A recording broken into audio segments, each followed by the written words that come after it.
আমাদের দেশের প্রত্যেকটা শহরের বড় একটি সমস্যা হলো বৃষ্টির মৌসুমে আপনার পানি যাতায়াতের খুবই সমস্যা। আর এই সেগুলো ঠিক করার জন্য আমাদের প্রতিনিয়ত এটার জন্য কাজ করতে হয়। যেমন আপনার ঢাকা শহরে আপনার একটা রাস্তা কমপ্লিটের পরে সেখানে দেখা যায় পানি যাতায়াতের জন্য কোনো ব্যবস্থাই করা হয় নাই। এই জন্য সেই রাস্তা কমপ্লিটের পরে আবার এভাবে রাস্তা খনন করতে হয়। তাই একটা সময় ছিল যে মানুষ এগুলা আপনার লোকজন দিয়ে কিন্তু এই রাস্তা সাইডগুলো খনন করত।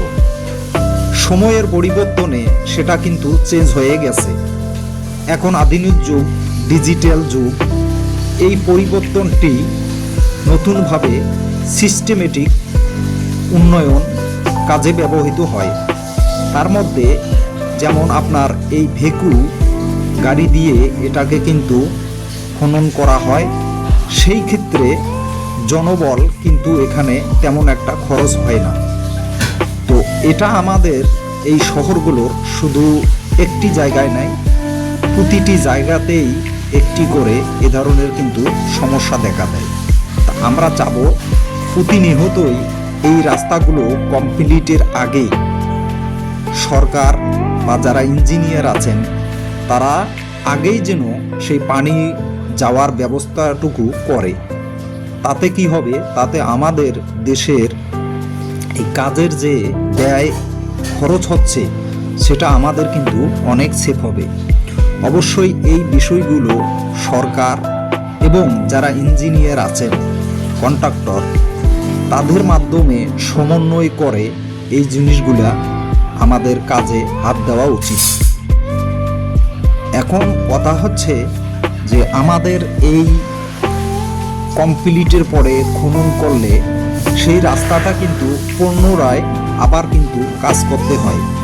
এটাতে যেমন একদিকে খরচ দ্বিগুণ হয়, সেই ক্ষেত্রে রাস্তার সৌন্দর্য কিন্তু অনেকটা নষ্ট হয়।